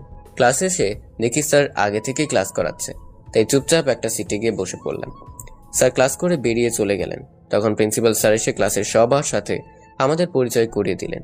ক্লাসের সবাই আমাদের দুজনকে দেখতে লাগলো। সার্কাস রুম থেকে চলে গেল। সবকিছু ক্লাস করে বাসায় চলে আসলাম। বাসায় আসতে আমি কি বললো, যাও তোমরা দুজন গিয়ে তাড়াতাড়ি ফ্রেশ হয়ে আসো, আমি খাবার রেডি করছি। আমি কোনো কথা না বলে রুমে এসে পড়লাম। তারপর একটা তোয়ালে নিয়ে ফ্রেশ হতে চলে গেলাম। কিছুক্ষণ পর ফ্রেশ হয়ে রুমে এসে কাপড় চেঞ্জ করতে লাগলাম। তখন ওই পিনটি আমার রুমে চলে আসে। তুই এখানে? হ্যাঁ, যা এখান থেকে তাড়াতাড়ি, আয় কাপড় চেঞ্জ করবো। তুই কাপড় চেঞ্জ করবি? আমার কি, তোকে আম্মু খেতে যেতে বলেছে, সো তাড়াতাড়ি। আচ্ছা, একটু ওয়েট কর। আচ্ছা চল। আরোহীর হঠাৎ এরকম পরিবর্তন আমি কিছুই বুঝতে পারলাম না। আমার আর বোঝার দরকার নেই। আমি আরোহীর সাথে খাবার খেতে আসলাম। তখন দেখি আঙ্কেল আন্টি সবাই একসাথে টেবিলে বসে আছে। তখন আঙ্কেল বলল, কেমন লাগলো তোমাদের দুজনকে নতুন কলেজে? অনেক ভালো আঙ্কেল। জি আপু, নতুন কলেজটা আমাদের দুজনকে অনেক ভালো লেগেছে। তারপর সবাই মিলে খাবার খেতে লাগলাম। আমার পাশে আরোহী বসে পড়ল। আন্টি আমাদের খাবার বেড়ে দিলেন। আমি চুপচাপ খাবার খেতে লাগলাম। কিন্তু একটা জিনিস আমি লক্ষ্য করলাম, আরোহী বারবার আমার দিকে তাকাচ্ছে।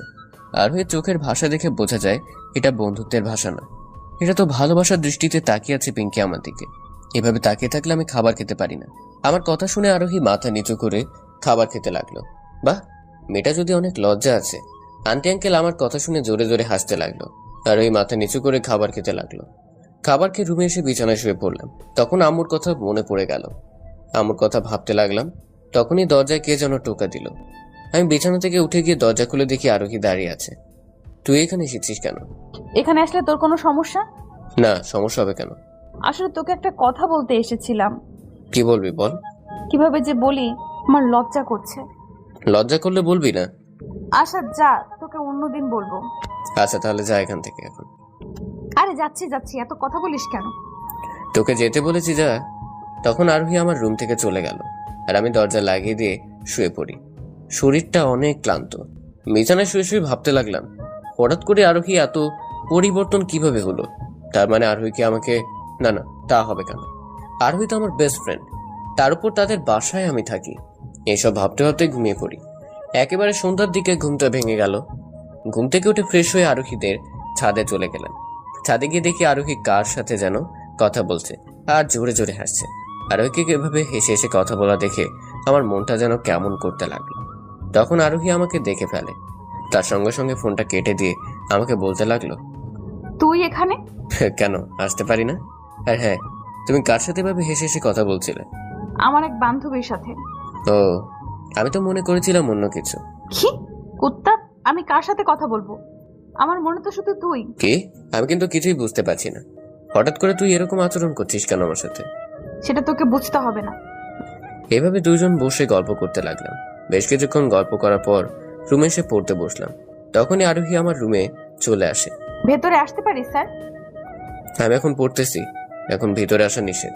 কি বললি কুত্তা? তোকে তো আজ আমি... আরে কিছু না, আসো ভিতরে আসো। তাই বল। তারপর আরোহী আমার রুমে এসে টেবিলে বসে পড়ে। হ্যাঁ, তুই এখানে বসলে যে?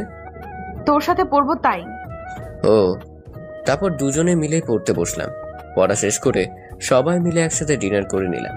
তারপর রুমে এসে শুয়ে পড়লাম। সকালে ফজরের সময় ঘুম ভেঙে যায়। ঘুম থেকে উঠে নামাজটা পড়ে নিলাম। তারপর ফ্রেশ হয়ে পড়তে বসলাম। কিছুক্ষণ পড়ার পর হালকা কিছু নাস্তা করে পিঙ্কির সাথে কলেজে চলে আসলাম। কলেজে এসে সোজা ক্লাসরুমে প্রবেশ করলাম। তারপর মাঝামাঝি একটা সিটে গিয়ে বসে পড়লাম। তখনই আমার সিটে একটা ছেলে এসে বসে। তখন ছেলেটা বলতে লাগলো, হাই, আমি সাজ্জাদ। হ্যালো, আমি রানু। আমরা কি বন্ধু হতে পারি? নিশ্চয়ই, কিন্তু তুই করে বলতে হবে। ওকে। তারপর দুইটা ক্লাস করে ক্যাম্পাসে বসে আড্ডা দিতে লাগলাম। তখনই সাজ্জাদ কিছু ছেলে ও মেয়েকে নিয়ে এসে আমাকে বলতে লাগলো, এরা হলো মনির, আদরি, ফাহিম। আমি তাদের সবার সাথে হাত মিলিয়ে নিলাম। তারপর সকলে মিলে অনেক মজা করতে লাগলাম। তারপর ক্লাস করে বাসায় আসতে যাবো, তখনই পেছন থেকে একটা মেয়ে আমাকে ডাক দিল। পেছনে তাকিয়ে দেখি একটা পরী, মনে হয় আসমান থেকে নেমে এসেছে। মেয়েটাকে দেখে দাঁড়িয়ে পড়লাম। মেয়েটা সোজা আমার কাছে চলে আসে। এসেই বলতে লাগলো, এই যে মিস্টার, কলেজে নতুন এসেছো নাকি? হুম। এই জন্যই তো কলেজে বড় আপু আছে, তাদের সম্মান করতে হয়, তা তুমি জানো না? নিশ্চয়ই জানি তো, কিন্তু এখানে বড় আপু কোথায়? কেন, তোমার সামনে। ও আপু, সরি, আমি জানতাম না। It's okay. By the way, তোমার নাম কি? আমি রানু। আপু, আপনার নাম কি? আমি রীতা। ওকে আপু, তাহলে আমি এখন আসি। না, তোকে যেতে বলেছি, তাহলে যাচ্ছিস কেন? একটু কাজ আছে। ওকে যাও, কিন্তু কালকে থেকে কলেজে আসলে আগে আমার সাথে দেখা করতে হবে। ওকে আপু। মেয়েটার সাথে কথা বলা দেখে পিঙ্কি রেগে আগুন হয়ে আছে। মনে হয় আজকে আমাকে একা ফেলে কাঁচা গিলে খাবে। সারা রাস্তা কোনো কথা না বলে বাসায় চলে আসলাম। বাসায় এসে ফ্রেশ হয়ে রুমে বসে ভাবছি পিঙ্কির এরকম আচরণ হঠাৎ করে কেন। কিছুক্ষণ পর আন্টির চিৎকারের শব্দ শুনতে পাই। আমি ভয় পেয়ে রুমের বাইরে বের হয়ে দেখি আন্টি চিৎকার করে কান্না করছে। আমি আন্টির কাছে গিয়ে বললাম, আন্টি কি হয়েছে, আর আপনি এভাবে কান্না করছেন কেন? বাবা রানু, দেখ না, পিঙ্কি কলেজ থেকে এসে দরজা লাগিয়ে দিয়ে জোরে জোরে কান্না করছে। কি বলেন? আমি কি এসব? বাবা, তুমি কি পিঙ্কিকে কিছু বলেছো? না আন্টি, আমি তো কিছুই বলিনি। আন্টি আপনি দাঁড়ান, আমি দেখছি। তখন পিঙ্কিকে ডাকতে লাগলাম, কোনো সারা শব্দ নেই। তাই রেগে গিয়ে দরজা ভেঙে ভেতরে প্রবেশ করতে দেখি পিঙ্কি ফ্যানের সাথে ফাঁস টানছে। আমি দেখে তো অবাক। তাড়াতাড়ি পিঙ্কির কাছে গিয়ে একটা জোরে ঠাস করে চর মারি। আমার চরকে পিঙ্কি মাথা নিচু করে কান্না করতে লাগলো। তখনই আমি কি ভিতরে এসে পিঙ্কিকে জড়িয়ে ধরে জোরে জোরে হাওমাও করে কান্না করতে লাগলো। আমি তো অবাক, হঠাৎ করে মেয়েটা এরকম আচরণ করার মানে কি হতে পারে। কিছুক্ষণ পর আন্টি চলে গেলে আমি পিন্টুকে বলতে লাগলাম, তুই বলতে যাচ্ছিস কেন? কুত্তা, তোর জন্য। আমার জন্য মানে? তোকে আমি আবার কি বললাম? সবকিছু করেই বলছে কিছু করেনি। তুই কি কিছুই বুঝিস না? না, আমি কিছুই বুঝতে পারতেছি না। তুই সবকিছু খুলে বলতো আমায়। তাহলে শুনি। তোকে যেদিন আমি প্রথম কলেজে দেখি সেদিনই তোকে দেখে আমি ক্রাশ খেয়ে যাই। তাই তো সেদিন তোর সাথে বন্ধুত্ব করিনি। তা না হলে তুই কি করে ভাবলি আমার মতো একটা মেয়ে তোর মতো খ্যাত ছেলের সাথে বন্ধুত্ব করবে? কি? আরো আছে, শোন। তোর সাথে নীলার খারাপ ব্যবহার দেখে আমার গা জ্বলে ওঠে। আর আজকে কলেজে ওই মেয়েটার সাথে এত হেসে কথা বলছিস কেন তুই? তুই কি কিছুই বুঝিস না? তুই কি অন্য কোনো মেয়ের সাথে দেখলে আমার গা জ্বলে? এসব তুই আমায় বলছিস কেন? কুত্তা, তুই কি সত্যি কিছু বুঝিস না? না, তোর কথা আমি কিছুই বুঝতে পারছি না। দূর হও আমার সামনে থেকে, আর কখনো যেন তোর মুখ আমি না দেখি। সত্যি বলছি, আমি কিছুই বুঝতেছি না তোর কথা। কুত্তা, আমি তোকে অনেক অনেক ভালোবাসি। I love you. আরোহীর কথা শুনে তো আমি অবাক। কি বলছো তুমি এসব? তোর মাথা ঠিক আছে? আমি গরিব, ঠিকমতো নিজের খাবারের জন্য টাকা রোজগার করতে পারি না। আমার টাকা, বাড়ি, গাড়ি কিছুই লাগবে না, শুধু তোকে চাই। সম্ভব না। তারপর আরোহী যা বললো তা শুনে আমি মোটেও প্রস্তুত ছিলাম না। কেন সম্ভব না? আমরা বড়লোক বলে কি মানুষ না? সেটা কখন বললাম? কিন্তু তোর সাথে আমার সাজে না। আমি কিছু শুনতে চাই না, আমি শুধু তোকে চাই। সেটা পরে দেখা যাবে, এখন চলো খেয়ে আসি। না, আমি কিছুই খাবো না। কেন খাবে না? আগে বল তুই আমায় ভালোবাসিস, তাহলে খাবো। তা না হলে আমি না খেয়ে মরে যাব। আচ্ছা চল, আমাকে কয়েকদিন সময় দে, ভেবে তোকে বলবো। আসলে এই কয়েকদিনে আরোহীর প্রতি আমি অনেকটা দুর্বল হয়ে পড়ি। আমি আরোহীকে ভালোবেসে ফেলেছি। তারপর আরোহীকে নিচে নিয়ে এসে দুজনে একসাথে খাবার খেয়ে নিলাম। তারপর রুমে এসে আরোহীর কথা ভাবতে লাগলাম। তখনই কেউ একজন ফোন করে। ফোন হাতে নিয়ে স্ক্রিনের দিকে তাকিয়ে দেখি আব্বু ফোন করেছে। হ্যাঁ আব্বু বলো, কেমন আছো তোমরা সবাই? এই তো ভালো আছি, তবে তোর আম্মুর শরীরটা তেমন একটা ভালো না। কি হয়েছে আম্মুর? অনেক সিরিয়াস কিছু নাকি? না তেমন কিছু না, তুই রংপুর যাওয়ার পর থেকে তোর আম্মু শুধু কান্না করে, ঠিক মতো খাবার খায় না, না খেয়ে খেয়ে তোর আম্মুর অনেক অসুস্থ হয়ে পড়ছে। আব্বু তুমি আম্মুর কাছে মোবাইলটা দাও। আব্বু আমার কাছে মোবাইলটা দিল। হ্যাঁ আমি শুনলাম তুমি নাকি আমার জন্য কান্না করছো। না রে বাবা, এমনিতেই। আসলে তুমি যাবার পর থেকে বাইরে কেন জানি ফাঁকা ফাঁকা লাগে। এভাবে আম্মু আম্মুর সাথে আরো কিছুক্ষণ কথা বলতে লাগলাম। তারপর ভাবতে লাগলাম এখানে বসে না থেকে একটা টিউশনে খুঁজতে হবে। একদিকে নিজের হাত খরচ হবে, অন্যদিকে বাড়িতে কিছু দিতে পারবো। তারপর ফ্রেশ হয়ে রুমে চলে আসি। কিছুক্ষণ পর পড়তে বসি। পড়া শেষ করে সবাই একসাথে ডিনার করে নিলাম। তারপর সাদিকি আকাশের তারা দেখতে লাগলাম। জ্যোৎস্না রাত অনেক ভালো লাগছিল আমার। তখন একটা গান মনে পড়লো, তাই মনের আনন্দে গান গাইতে লাগলাম। তখন এর পিছনে হাততালির শব্দ শুনতে পাই। পেছনে তাকিয়ে দেখি আরোহী চলে এসেছে। তখন আরোহী বলল, বাবা তুই তো ভালো গান গাইতে পারিস। এই তো একটু একটু। বিয়ের পর কিন্তু প্রতি রাতে আমাকে গান শোনাতে হবে। কি? আরোহী লজ্জা পেয়ে সেখান থেকে চলে গেল। আমিও ছাদে না থেকে নিচে নিশ্চে ফ্রেশ হয়ে রুমে গিয়ে শুয়ে পড়লাম। ফজরের সময় ঘুমটা ভেঙে যায়, তাই ঘুম থেকে উঠে নামাজটা আদায় করে নিলাম। তারপর কিছুক্ষণ ব্যায়াম করে পড়তে বসলাম। পড়া শেষ করে হালকা হালকা কিছু নাস্তা করে কলেজে চলে আসলাম। কলেজে আসতেই রীতা আপু আমার কাছে দৌড়ে চলে আসলো। আমি আরোহীর দিকে তাকিয়ে রাগে ফুটছে। তখন রীতা আপু বলল, এই যে মিস্টার, এত সময় লাগে কলেজে আসতে? সে কখন থেকে তোমার জন্য দাঁড়িয়ে আছি।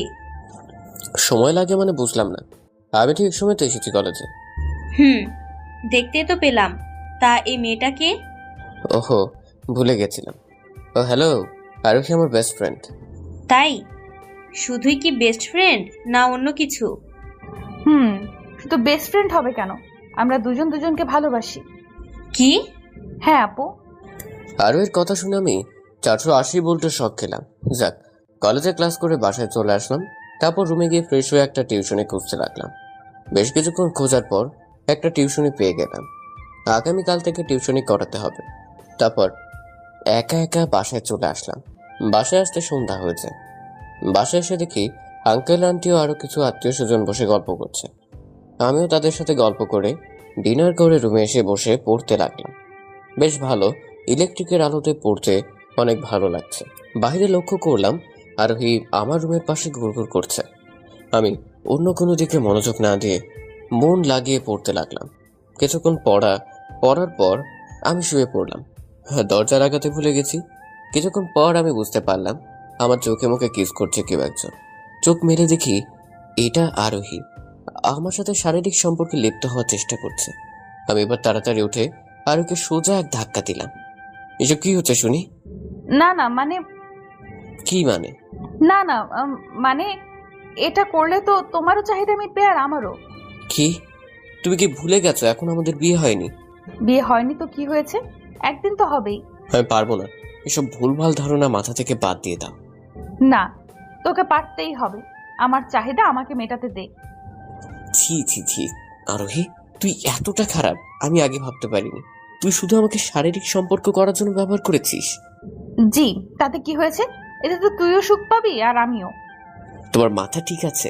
এখন আমাদের বিয়ে হয়নি, আর বিয়ের আগে এসব করা জায়েজ না। তাহলে কালকেই বিয়ে করব? কি? হ্যাঁ, রেডি থেকো। তারপর আরোহী আমার রুম থেকে চলে গেল। আমি ভাবতে লাগলাম, মেয়েটা এসব কি করছে? আরোহীর মাথা ঠিক আছে তো? এইসব ভাবতে ভাবতে কখন যে ঘুমিয়ে পড়ি নিজেও জানি না। সকালে ঘুম থেকে উঠে যা শুনলাম তার জন্য আমি মোটেও প্রস্তুত ছিলাম না। সকালে ঘুম ভেঙে যায় আঙ্কেলের ডাকে। বিছানা থেকে উঠে চোখ কচলাতে কচলাতে বললাম, হ্যাঁ জি আঙ্কেল বলুন। বাবা, তোমাকে একটা কথা বলার ছিল। নিশ্চয় আঙ্কেল, বলুন কি বলবেন। আচ্ছা বলছি বাবা, আরোহী তোমাকে অনেক অনেক ভালোবাসে, সেটা আমরা সকলে জানি। তাই চাচ্ছি আজকে তোমাদের বিয়েটা দিতে। কি? কিন্তু আঙ্কেল। কোনো কিন্তু নাই। তুমি মনে করো তোমার আব্বুর কথাগুলো বললো, তুমি কি কখনো তোমার আব্বুর কথা রাখতে পারবে? আঙ্কেল কথাগুলো বলে চলে গেলেন। আমি ভ্যাবাচেকা খেয়ে বিছানায় বসে পড়লাম। তখন আরোহী একটা নীল শাড়ি পরে আমার রুমে চলে আসে। আমি তো দেখেই হা হয়ে আছি। এত সুন্দর একটা মেয়ে কি করে হতে পারে? তাকে দেখে ক্রাশ খেয়ে যায়। তখন আরোহী বলে উঠল, আজকে আমাদের বিয়ে, রেডি থেকো। আব্বু কাজে আনতে গেছে। কি? হ্যাঁ, তাড়াতাড়ি রেডি হয়ে নে। না, আমি বিয়ে করতে পারবো না। তুই না করলে তোর বাপ করবে বিয়ে? জান, আমার আব্বুকে গিয়ে বিয়ে করুন।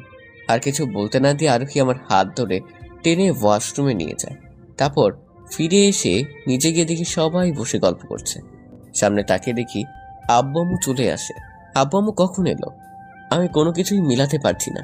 আমি নিচে গিয়ে আম্মুকে জড়িয়ে ধরে জোরে কান্না করতে লাগলাম। তখন আম্মুকে বললাম, আম্মু আমি বিয়ে করতে পারবো না। কেন রে বাবা? মেয়েটা তো দেখতে শুনতে অনেক সুন্দরী, তার উপর মেয়েটা তো তোকে অনেক ভালোবাসে। আমি এরকম একটা মেয়েকে তো আমার ঘরের বউ করে নিয়ে যেতে চেয়েছিলাম। তবুও আম্মু আমার পক্ষে বিয়ে করা সম্ভব নয়। তুই যদি বিয়ে না করিস তাহলে আমার মরা মুখ দেখবি। না আম্মু, তুমি এমন কথা বলো না। আমি বিয়ে করব। অবশেষে আম্মুর মুখের দিকে তাকিয়ে আরোহীকে বিয়ে করে নিলাম। বাসরটা আজ আমার। আমি রুমে ঢুকতে চাচ্ছি না, কিন্তু আমাকে যে ঢুকতেই হবে। আমি এবার আমার রুমে ঢুকে গেলাম। তারপর আরোহীর সামনে গিয়ে বসে পড়লাম। আমি আরোহীর দিকে কিছুক্ষণ তাকিয়ে থেকে আবারও ক্রাশ খেয়ে গেলাম। লাল শাড়ি পরে একটা ঘুমটা বাঁধায় দিয়ে বসে আছে। অনেক সুন্দর লাগছে আরোহীকে। আরোহীর মুখের দিকে তাকিয়ে দেখি মিট মিট করে হাসতে লাগলো। আমি কোনো সাড়া না দিয়ে একপাশে শুয়ে পড়লাম। গভীর রাতে আমার ঘুম ভেঙে যায়। তখন শরীরের উপর কিছু একটা ভারী জিনিস অনুভব করতে লাগলাম। চোখ খুলে দেখি আরোহী আমার উপর শুয়ে আছে। ঘুমের মধ্যে একদম পরীর মতো লাগছে। আমি আরোহীকে জড়িয়ে ধরে ঘুমিয়ে পড়লাম। সকালে ঘুম ভেঙে যায় আরোহীর ডাকে। এই যে ওঠো তাড়াতাড়ি, তোমাকে আব্বু আম্মু ডাকছে। কে রে? আমাকে আর একটু ঘুমাতে দাও। হ্যাঁ, ঘুমিয়ে থাক, তাড়াতাড়ি উঠবি, না হলে পানি ঢেলে দিব। উঠতেছি, দাঁড়াও। তাড়াতাড়ি। তারপর বিছানা থেকে উঠে ফ্রেশ হয়ে এসে আরবি সহ নিচে চলে আসলাম। নিচে গিয়ে দেখি সবাই নাস্তার টেবিলে বসে আছে আমাদের জন্য। তাই তাড়াতাড়ি আমরা বসে পড়ি নাস্তার টেবিলে। তারপর সকলে মিলে একসাথে নাস্তা করে নিই। তখন আম্মু বলল, আরোহী মামনি, মৃদু সহ আমাদের বাসায় চলো আজকে। যাও, গিয়ে ঘুরে আসো। কিন্তু আঙ্কেল, আপনার মেয়ে কি আমাদের সাথে যাবে? কেন যাব না? আমার শ্বশুর বাড়ি আমি যাব না তো কে যাবে শুনি? তাহলে আজকেই যাবে? হ্যাঁ, আজকে চলে যাব। আরোহী মামনি, তোমার রোহিত কাকুকে বলে একটা গাড়ি নিয়ে চলে যাও, যেও সবাই একসাথে। আমি এবার অফিসে গেলাম। ওকে আব্বু। তারপর আমি নিজের রুমে গিয়ে রেডি হয়ে নেই। আমার সাথে আরো হিরো চলে আসে। কিছুক্ষণ পর আরোহী একটা গাড়ি নিয়ে আমাদের কাছে চলে আসলো। অনেকদিন পর গ্রামে যাচ্ছি। গ্রামে এসে আরোহীকে সমস্ত গ্রাম ঘুরিয়ে দেখালাম। বেশ কিছুদিন পর আরোহী বায়না ধরে আজকে ভিন্ন জগৎ ঘুরতে যাবে। কি আর করা, গাড়ি নিয়ে চলে এলাম ভিন্ন জগৎ। অনেকক্ষণ ঘোরাঘুরির পর বেশ ক্ষুধা লেগেছে, তাই একটা ফুচকার দোকানে গেলাম ফুচকা খেতে। ফুচকা খেয়ে সামনে আসতে দেখি নীলা আমাদের পিছু নিয়েছে। কি ব্যাপার, হঠাৎ করে নীলা আমার পিছনে কেন এসব ভাবছি। আর চোখে দেখতে লাগলাম নীলাকে। সামনে আরো কিছু দূর এগিয়ে গেলাম। হঠাৎ চোখ পড়লো একটা গাড়ির দিকে। গাড়িটি সোজা এসে নীলাকে ধাক্কা দেয়। আমি কিছুক্ষণ স্বপ্ন দেখার মতো দাঁড়িয়ে রইলাম। তারপর এক দৌড় দিয়ে সেখানে চলে গেলাম। নীলার মাথা ফেটে রক্ত পড়ছে আর একটা পা ভেঙে গেছে, অনেক আঘাত পেয়েছে মনে হয়। সাথে সাথে সবাই এসে আমাদেরকে ঘিরে ধরলো। আমি আরোহীকে তার গাড়ি আনতে বলি। তারপর আরোহী তার গাড়ি নিয়ে আসলে নীলাকে গাড়িতে করে তাড়াতাড়ি একটা বড় হসপিটালে নিয়ে যায়। মাথা ফেটে প্রচুর রক্ত বের হচ্ছে, রক্ত বন্ধ হওয়ার কোনো নামই নেই। আমি তাড়াতাড়ি আমার শার্টটা খুলে নীলার মাথায় বেঁধে দিলাম, হসপিটালে নিয়ে এমার্জেন্সিতে পাঠিয়ে দিলাম। আমার নিজেকেও কেন জানি খারাপ লাগছে, হয়তো আমার জন্য মেয়েটার আজ এই অবস্থা। চোখ দিয়ে বৃষ্টির মতো পানি পড়তে লাগলো। তখন আরও এসে আবার দু চোখের পানি বুঝে দিতে লাগলো। কিছুক্ষণ পর ডাক্তার এমার্জেন্সি থেকে বের হয়ে যা বললো, তার জন্য আমি মোটেও প্রস্তুত ছিলাম না। কিছুক্ষণ পর ডাক্তার এমার্জেন্সি থেকে বের হয়ে আসলো, এসে বলতে লাগলো, রোগী আপনার কি হয়? জি, ও আমার ফ্রেন্ড। তাহলে তাড়াতাড়ি রোগীর ফ্যামিলিকে খবর দিন, দরকার আছে। ডাক্তার, ও তেমন কাউকে তো আমি চিনি না। কি দরকার আপনি আমাকে বলুন। রোগীর মাথা কেটে অনেক রক্ত বের হয়েছে, তাড়াতাড়ি এ পজিটিভ রক্ত লাগবে। ওকে ডাক্তার, আমি দিব। আমার রক্তের গ্রুপ এ পজিটিভ। আপনার এক ব্যাগে তো হবে না, কমপক্ষে 3 ব্যাগ রক্ত লাগবে। আমি এতগুলো রক্ত কই পাবো? সেটা আপনার ব্যাপার, আমাদের তাড়াতাড়ি রক্ত লাগবে এক্ষুনি। ওকে ডাক্তার, আমি দেখছি। তখন একটা সংগঠনে ফোন দিলাম, ফোনটা রিং হচ্ছে। কিছুক্ষণ পর ফোনটা রিসিভ করলো। ভাই, আমার এমার্জেন্সি এ পজিটিভ রক্ত লাগবে 3 ব্যাগ। জি বলেন, কোন হসপিটাল যেতে হবে? ভাই, ডে নাইট হসপিটালে এখন লাগবে। রোগীর মাথা ফেটে প্রচুর রক্ত বের হয়েছে। আপনি কিছুক্ষণ অপেক্ষা করুন, আমি রক্তদাতাকে পাঠিয়ে দিতেছি। ওকে ভাইয়া, আপনাকে কি বলে যে ধন্যবাদ দিব। ফোনটা কেটে দিয়ে আরোহীর কাছে গিয়ে বসে পড়লাম। কিছুক্ষণ পর ডাক্তার আবার আমার কাছে চলে আসে, এসে বলতে লাগলো, কি হলো স্যার, রক্ত ম্যানেজ করতে পারছেন? জি স্যার, এক্ষুনি চলে আসবে। প্রায় আধা ঘন্টা পর 4 জন লোক আসলো হসপিটালে, এসে আমাকে খুঁজতে লাগলো। আমি তাদের সামনে গিয়ে দাঁড়ালাম। তারপর তাদেরকে নিয়ে একটা রুমে নিয়ে গিয়ে ডাক্তারের সাথে কথা বলে রক্ত দিয়ে দিলাম। তারপর বাইরে এসে বসে পড়লাম।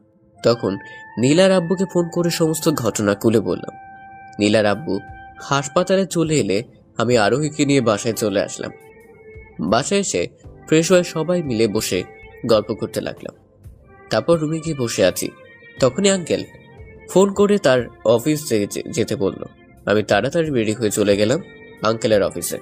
তারপর আঙ্কেলের কেবিনে গিয়ে বসে পড়লাম। তখন আঙ্কেল বলল, মেজু, তোমাকে আজকে রাতের মধ্যে একটা আমেরিকা যেতে হবে বাবা, প্লিজ না করো না। কেন আঙ্কেল?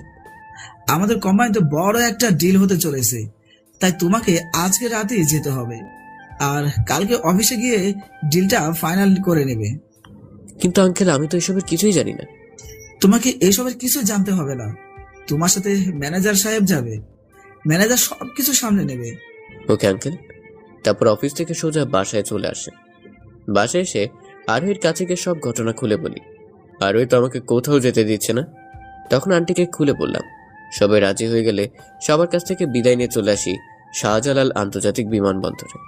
আঙ্কেল সব কাগজপত্র ফাইলগুলো রেডি করে রেখেছে, কিছুক্ষণ পর ফ্লাইট ছাড়বে।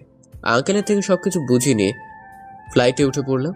জীবনের প্রথম কোনো বিমানে বসে কোথাও যাচ্ছি, মনটা খালি ভয়ে কাঁপতে লাগলো। তখন ম্যানেজার সিট বেল্ট ভালো করে লাগাতে বলল। আমি বেল্টটা ভালো করে লাগিয়ে নিলাম।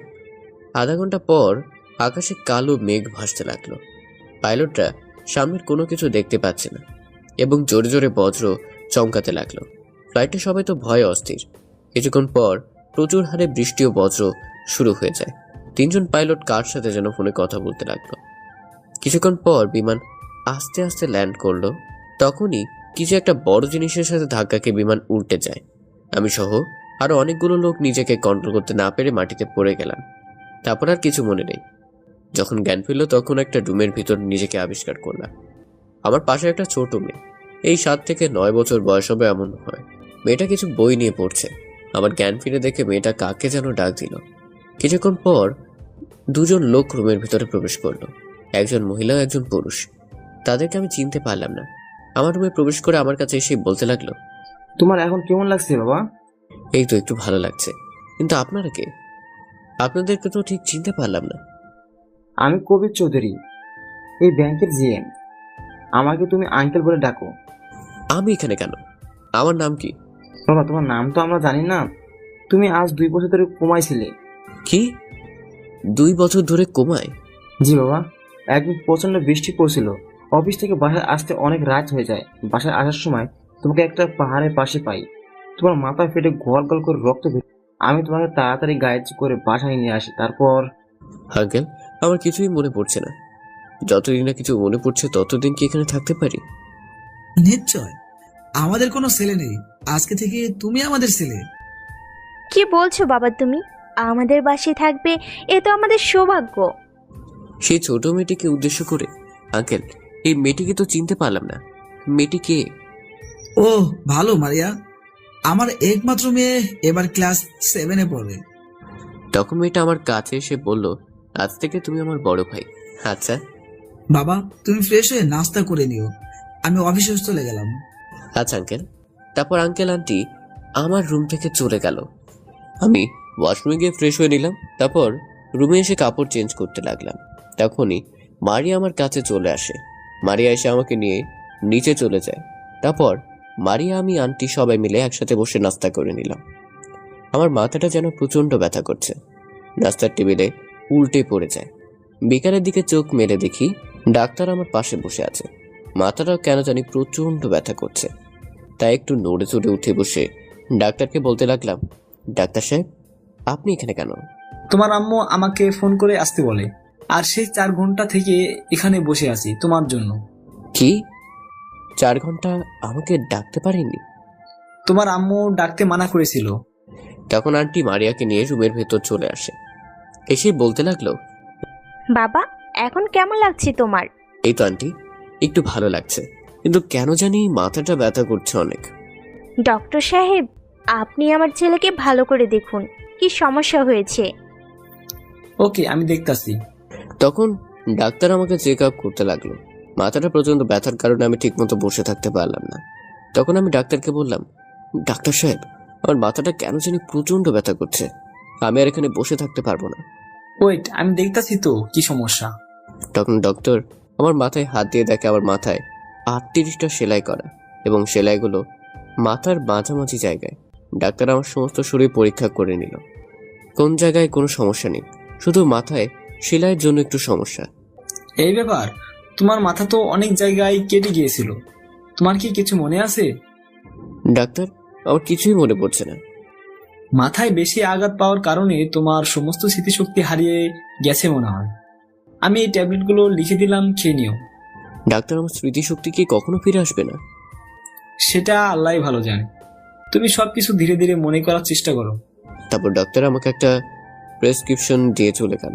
আমি প্রেসক্রিপশন হাতে নিয়ে বসে থাকলাম। তখন আন্টি বলে উঠলো, বাবা তোমার নাম কি কিছু মনে পড়ে? হ্যাঁ না আন্টি, আমার কিছুই মনে নেই। আচ্ছা, আজকের পর থেকে তোমাকে আমরা মাহমুদ বলে ডাকবো, তোমার কি কোনো অসুবিধা হবে? না আন্টি, আমার কোনো অসুবিধা হবে না। প্লিজ বাবা, আমাদেরকে পর ভেবো না, আজকে পর থেকে আমাকে আম্মু বলে ডাকবে। Okay aunty. আবার? আচ্ছা ওকে আম্মু, এবার ঠিক আছে। তারপর আন্টি মারিয়া আমার রুম থেকে চলে গেল। আমি বিছানায় বসে ভাবতে লাগলাম, কে আমি, কি আমার পরিচয়, আর লোকগুলো বাকে, পৃথিবীতে এনাদের মতো লোক আজও বেঁচে আছে, এইসব ভাবতে লাগলাম। তখন মারিয়া আমার রুমে আবার চলে আসে। এসেই বলতে লাগলো, ভাইয়া আম্মু তোমাকে নিচে ডাকতেছে। কেন রে ছোট বোন? কেন আবার? তুমি তো দুপুর থেকে কিছু খাওনি, তাই আম্মু খাবার খেতে ডাকতেছে। ও আচ্ছা, তুই নিচে চলে যা, আমি আসতেছি। তখন মারিয়া নিচে চলে গেল। আমি ওয়াশরুমে গিয়ে ফ্রেশ হয়ে নিচে গিয়ে খাবার খেয়ে নিলাম। তারপর আমাকে বললাম, আম্মু আমার কিছু টাকা লাগবে। কি বলছো বাবা, কিছু টাকা কেন? আমাদের তো যা কিছু আছে সবই তোমার। আমার সবকিছু লাগবে না, কিছু টাকা হলেই হবে। এই নাও 50,000 টাকা, তোমার যা লাগে সবকিছু কিনে নিয়ে আসো। ধন্যবাদ আম্মু। ধন্যবাদ দিতে হবে না, তুমি একা একা শহরটাকে ঘুরতে পারবে, তা না হলে মারিয়াকে নিয়ে যেতে পারো। মারিয়া তোমাকে পুরো শহরটা ঘুরে দেখাবে। মারিয়া মামুনি, তোমার ভাইয়াকে পুরো শহরটা ঘুরে দেখাবে তো? নিশ্চয়ই আম্মু। আম্মু, আমি কিন্তু ভাইয়াকে নিয়ে শপিং করতে যাব। তোর যা মন চাই। তারপর আমি নিজের রুমে গিয়ে ফ্রেশ হয়ে নিলাম। তারপর নিচে এসে একটা গাড়ি নিয়ে বের হলাম। মারিয়া আমার সাথেই আছে। মারিয়াকে নিয়ে আগে একটা বড় মেডিসিন দোকানে গিয়ে সবগুলো মেডিসিন কিনে নিলাম। তারপর দুজনে কিছুক্ষণ ঘোরাঘুরি করলাম। তখন মারিয়া বলে, ভাইয়া আমি কিছু শপিং করব। আচ্ছা চলো, ড্রাইভার গাড়ি এখানকার একটা বড় শপিং মলে নিয়ে যাও, আমরা কিছু শপিং করব। তারপর ড্রাইভার গাড়ি চালাতে লাগলো। আমি গাড়িতে বসে মারিয়াকে বলতে লাগলাম, মারিয়া ছোট বোন আমার, এই দেশটার নাম কি? ভাইয়া তুমি কি চোখে দেখতে পারো না? রাস্তার আশেপাশে কতগুলো সাইনবোর্ড। এই দেশটার নাম মালয়েশিয়া। আর হ্যাঁ, আমরা যেখানে আছি এই জায়গাটার নাম কুয়ালালামপুর।